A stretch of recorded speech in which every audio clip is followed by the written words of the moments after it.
Hello students, आप लोग कैसे हो? होप आप लोग अपनी पढ़ाई बेहतर ढंग से कर रहे होंगे। इस वीडियो में मैं आप लोगों को जीके पढ़ाऊंगा और जीके बहुत ही इंपॉर्टेंट विषय है सबों के लिए। अगर आप इंडियन हो तो इतना जीके कम से कम आप लोग को जरूर जानना चाहिए। आइदर यूर चाइल्ड और parent, that's not a matter.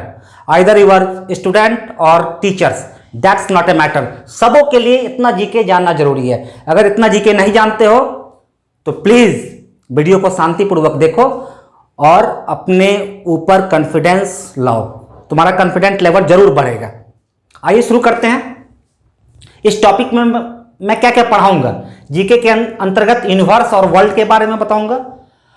Second में अर्थ और डायरेक्शन के बारे में बताऊंगा। 7 कंटिनेंट्स और 5 ओशियंस के बारे में बताऊंगा। एशिया, उसके बाद इंडिया के बारे में बताऊंगा। इंडिया में capital, currency, language, states, union territories के बारे में बताऊंगा। Prime minister, president, vice president के बारे में बताऊंगा। नेशनल हॉलीडेज कौन कौन से हैं उसके बारे में बताऊंगा। फ्लैग होस्टिंग के बारे में बताऊंगा। झंडोत्तोलन के बारे में बताऊंगा।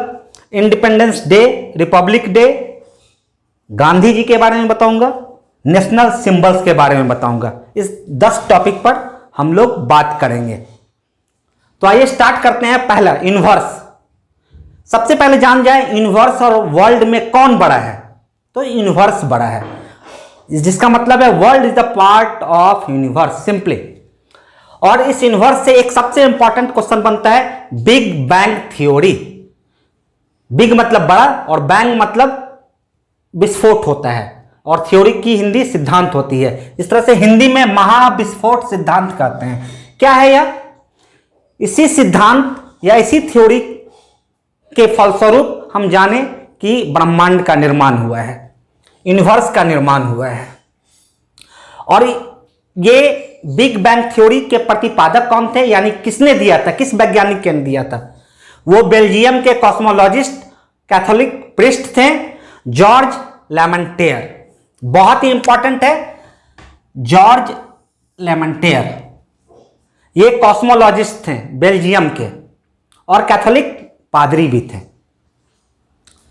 यानी कि ब्रह्मांड में हम लोग पढ़ते क्या हैं? ब्रह्मांड में हम लोग टोटल सोलर सिस्टम के बारे में पढ़ते हैं, खगोलीय पिंड के बारे में पढ़ते हैं, उल्का के बारे में पढ़ते हैं।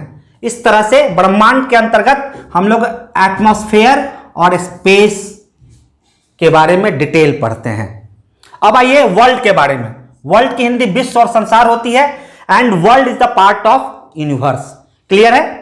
We study about earth and living things and activities in world. World में क्या पढ़ेंगे? तो वर्ल्ड में पढ़ेंगे कि अर्थ में क्या हो रहा है, अर्थ में मानव जाति कैसे रहता है, अर्थ में लिविंग एक्टिविटीज कैसे चल रही है, इन सब का डिटेल हम लोग वर्ल्ड में पढ़ते हैं। तो आइए अब नेक्स्ट है अर्थ। तो अर्थ 5th largest planet of the solar system है। सोलर सिस्टम यानी कि सौर मंडल का 5वां सबसे बड़ा ग्रह है। तो सबसे छोटा ग्रह कौन है आपके मन में आएगा? सबसे छोटा ग्रह मरकरी है और सबसे बड़ा जुपिटर है। सब क्वेश्चन बनेगा ऑब्जेक्टिव टाइप क्वेश्चंस। नेक्स्ट, अर्थ के बारे में जान लें कि अर्थ ही एकमात्र प्लैनेट है जहां लाइफ है, जहां लाइफ सस्टेन कर रहा है। यानी कि अर्थ ही एक प्लैनेट है जहां हम लोग रह सकते हैं, जहां जीने का माहौल है। दूसरा, अर्थ को हम ब्लू प्लैनेट भी कहते हैं। अर्थ का नाम जो है ब्लू प्लैनेट भी है। क्यों? वाटर के प्रेजेंस के कारण। नेक्स्ट, अर्थ के अंतर्गत रोटेशनल और रिवोल्यूशन मोशन है। सिर्फ इतना जान लें, दिन और रात क्यों होता है? अर्थ के रोटेशनल मोशन के कारण। और एक वर्ष के बाद क्यों समय बदलता है? एक वर्ष कैसे होता है? रिवोल्यूशन मोशन के कारण। ये दोनों इंपॉर्टेंट है। इसके बाद अर्थ में हम डायरेक्शन के बारे में जानेंगे। आप जानते हैं कि अर्थ जो है, अगर ग्लोब पढ़ते हो तो ग्लोब में सबसे ऊपरी भाग नॉर्थ होता है और नीचे वाला भाग साउथ होता है। यानी कि आप मुझे देखो, अगर मैं नॉर्थ की दिशा में खड़ा हूं, यानी फेस मेरा नॉर्थ की तरफ है, तो बैक वाला पोर्शन जो है साउथ होगा और राइट हैंड साइड ईस्ट होगा और लेफ्ट हैंड साइड वेस्ट होगा। यानी आप कहीं भी रहो, दिशा का एक दिशा अगर मालूम हो तो चारों दिशा का ज्ञान आप लोग को हो जाना चाहिए। अब ये अर्थ जो है लैंड और वाटर से, अर्थ में भूभाग वाला भी एरिया है और पानी वाला भी एरिया है, और 71% पानी वाला एरिया है और 29% जो है लैंड वाला एरिया है। क्लियर है? और अर्थ में 7 कंटिनेंट्स और 5 ओशियंस होते हैं। इसके बारे में मैं बताऊंगा। 7 कंटिनेंट्स और 5 ओशियंस के बारे में जानेंगे। 7 कंटिनेंट्स का नाम कौन कौन है? देखिए, 4 कंटिनेंट्स है वो ए से स्टार्ट होता है, और जो अलग है वो एस, ई और एन से स्टार्ट हो रहा है। इसको मैंने बना दिया है a² a⁴ प्लस ACN। इसके आधार पर आप कंटिनेंट्स का नाम आसानी से याद रख सकेंगे। कौन कौन है आप देखते हैं। Asia, Africa, Antarctica, Australia, Europe, South America और नॉर्थ अमेरिका। 7 कंटिनेंट्स का नाम पूछेगा। कोई पूछेगा कि how many continents there are in the world. There are 7 continents. Name the continents, you should remember from here. इससे एक और क्वेश्चन पूछेगा, which one is the biggest continent? Asia. Which one is the smallest continent? Australia. Clear है? Continents का नाम याद हो गया। बिगेस्ट कंटिनेंट्स कौन है वो याद हो गया। स्मॉलेस्ट कौन है वो याद हो गया। और हम लोग एशिया में रहते हैं, याद रखना है। वी आर इंडियंस, और India comes under the Asia continent. अब 5 ओशियंस का नाम याद रखना है। Pacific ocean, Atlantic, Indian, southern और आर्कटिक ओशियंस। ये 5 ओशियंस है, और इसको आप याद रखोगे पैसा, PAISA। पैसा अगर याद रहेगा तो आप इसका नाम आसानी से याद रख पाओगे। आप देखो कि ये P से स्टार्ट हो रहा है पैसिफिक, A से ये स्टार्ट हो रहा है अटलांटिक, I से इंडियन, साउदर्न और आर्कटिक। इन ओशियंस में सबसे बड़ा कौन है? तो पैसिफिक ओशियंस सबसे बड़ा ओशियंस है, और सबसे छोटा आर्कटिक ओशियंस है। तो ये क्लियर हो गया। इसकी हिंदी जानिए। पैसिफिक की हिंदी होती है प्रशांत, यानी कि, और ओशियंस की महासागर, और कंटिनेंट की महाद्वीप।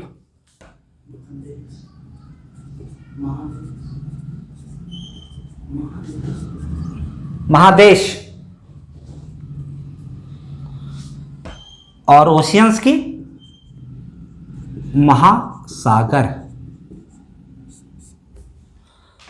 अटलांटिक को वो हिंदी में बोलते हैं अंध महासागर, इंडियन को हिंद महासागर, और यही एकमात्र महासागर है, ओशियंस है, जो किसी देश के नाम से संबंधित है। ये क्वेश्चन कई बार पूछा जा चुका है कि कौन से ओशियंस हैं, किस ओशियंस का नाम किसी देश पर आधारित है, तो वो होगा इंडियन ओशियंस। ये साउदर्न है और ये आर्कटिक है। ये दक्षिणी महासागर, और आर्कटिक को उत्तरी महासागर कहा जाता है। ये हम लोग जान गए। यूनिवर्स पढ़ लिए, इस अर्थ के बारे में पढ़े, डायरेक्शन के बारे में पढ़े, 7 कंटिनेंट्स और 5 ओशियंस के बारे में पढ़ लिए। अब 4th है एशिया। तो एशिया के बारे में आप इतना जान गए कि एशिया सबसे बड़ा कंटिनेंट्स है। इतना ही आप याद रखो। एशिया जो है, Asia is the biggest continent, और उसमें हम लोग इंडिया, अब इंडिया के बारे में पढ़ना स्टार्ट करेंगे। कोई पूछेगा what is the name of your country? Country का नाम तो आपको याद होना चाहिए ना। तो कंट्री का नाम है India. You can say that the name of my country is India. अब इंडिया के बारे में जानो। इंडिया का नाम जो है भारतवर्ष भी है, इंडिया भी है, हिंदुस्तान भी है। इपिक, महाकाव्य इसको कहते हैं। महाकाव्य जैसे रामायण और महाभारत में इंडिया का नाम भारतवर्ष कहा गया है। ग्रीक वालों ने इसका नाम इंडिया दिया था, और मेडाइवल मुस्लिम हिस्टोरियन यानी कि मध्यकाल में जो मुस्लिम इतिहासकार थे, इंडिया का नाम उन्होंने हिंदुस्तान दिया था। तो ये 3 चीज याद रखना है कि भारतवर्ष कहां कहा गया था, इंडिया किसने कहा, और हिंदुस्तान किसने कहा। नेक्स्ट, भारत की खोज किसने की? तो भारत की खोज पुर्तगाल के एक व्यापारी थे, वास्को डी गामा। इन्होंने ही खोज की थी। इन्होंने सबसे पहले 20 मई 1498 20 मई 1498 को केरल के नजदीक है कालीकट के पास पहुंचे। इस तरह से भारत की खोज हुई। तो भारत की खोज किसने की थी? वास्को डिगामा ने। वास्को डिगामा पुर्तगालिस्ट थे और ये कालीकट का नाम है कोझिकोड नाम है अभी, जो केरला में अवस्थित है। अब अपने कंट्री के बारे में जानते हैं। कोई भी पूछेगा what is the name of your country, you can simply say that the name of my country is India. India के बारे में इतनी जानकारी जरूर होनी चाहिए। कैपिटल का नाम, विच one is the capital of India? New Delhi. New Delhi is the capital of India. अब आइए करेंसी पर। अपने यहां करेंसी कौन सी चलती है? उसका नाम है रुपीज। और रुपीज का सिंबल जो होता है रॉ लिखकर उसके ऊपरी वाले भाग में ऐसे चिन्ह है, यह है रुपीज का सिंबल। लैंग्वेज, वैसे अपने संविधान में 22 लैंग्वेज का जिक्र है, लेकिन सबसे ज्यादा बोले जाने वाली भाषा है हिंदी और सेकंड में है बांग्ला।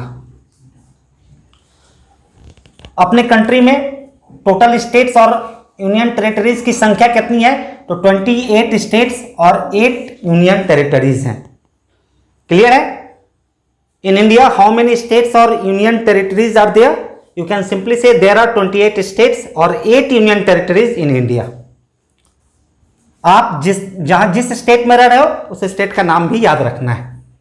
अब कंट्री के लेवल पर प्राइम मिनिस्टर, प्रेसिडेंट और वाइस प्रेसिडेंट का नाम जरूर याद रखना चाहिए। प्राइम मिनिस्टर का नाम क्या है? कोई भी पूछेगा who is the prime minister of India? Shri Narendra Modi. Shri Narendra Modi is the prime minister of India. President कौन है? Shri Ramnath Kovind. Ramnath Kovind is the president of India. Vice president कौन है? Shri Venkaiah Naidu. Venkaiah Naidu is the vice president of India. इतना याद रखना है। यानी कि भारत में प्राइम मिनिस्टर, प्रेसिडेंट और वाइस प्रेसिडेंट का नाम जरूर याद रहना चाहिए। लेकिन इसके साथ ही आपको स्टेट में क्या क्या याद रखना है। Suppose that you live in Bihar, तो आपको चीफ मिनिस्टर का नाम याद रखना चाहिए, आपको गवर्नर का नाम याद रखना चाहिए।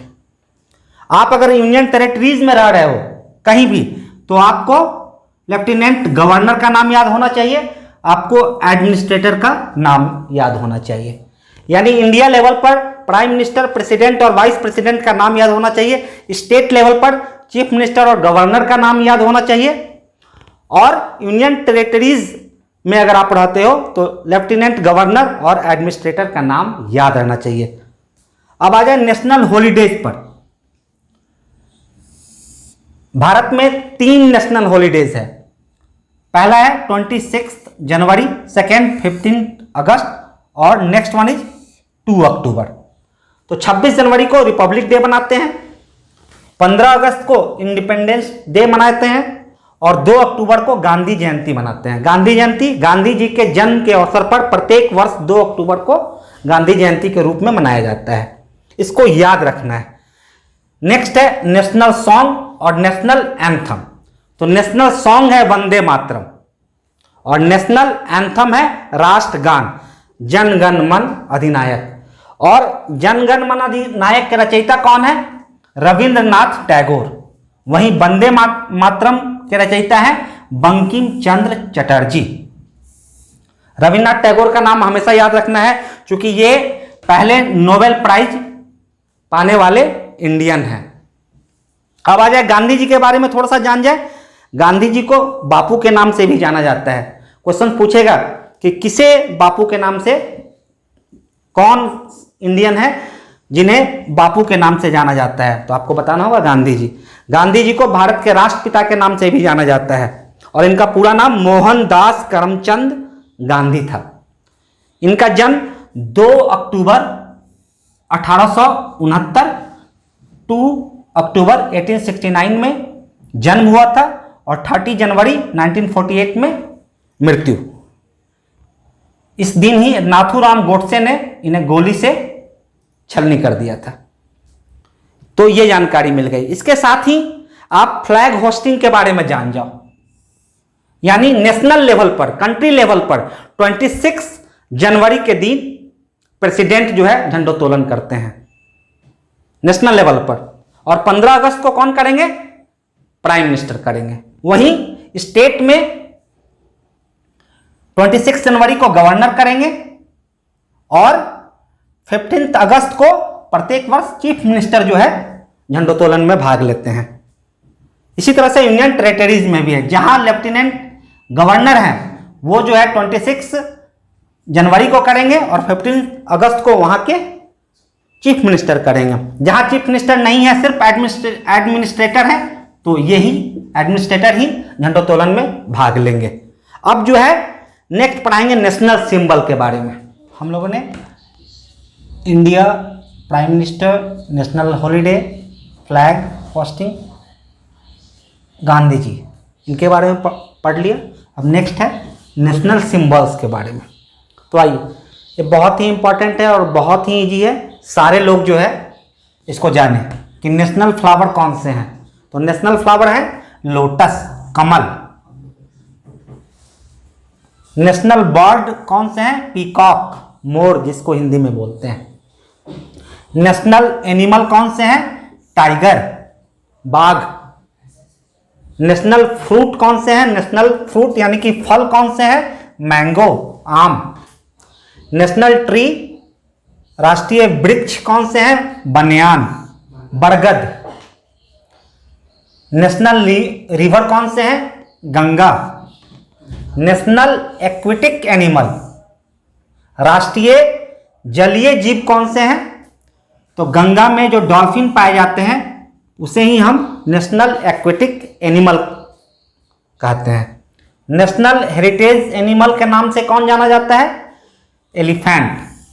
एलिफेंट को नेशनल हेरिटेज एनिमल कहा गया है। National emblem and national motto क्या है? तो नेशनल एम्बलम है lion capital of Ashoka. Ashok स्तंभ पर जो सारनाथ में है उसमें जो शेर की मुखाकृति है उसे ही हम लायन कैपिटल ऑफ अशोका कहते हैं, और यही है नेशनल एम्बलम। और नेशनल मोटो सत्यमेव जयते, उसी के नीचे लिखा हुआ है सत्यमेव जयते। और सत्यमेव जयते जो है मुंडको उपनिषद से लिया गया है। कई बार ये क्वेश्चन पूछा जा चुका है कि सत्यमेव जयते लाइन जो है कहां से लिया गया है? मुंडको उपनिषद से लिया गया है। नेशनल फ्लैग कौन सा है? सब जानते हैं हम लोग, तिरंगा है। तिरंगा ही नेशनल फ्लैग है। और तिरंगा जो है किस अनुपात में होता है? तो 3:2 के रेशियो में होता है, यानी कि ये 3 मीटर है तो इसकी चौड़ाई जो है, ब्रेथ जो है 2 मीटर होनी चाहिए।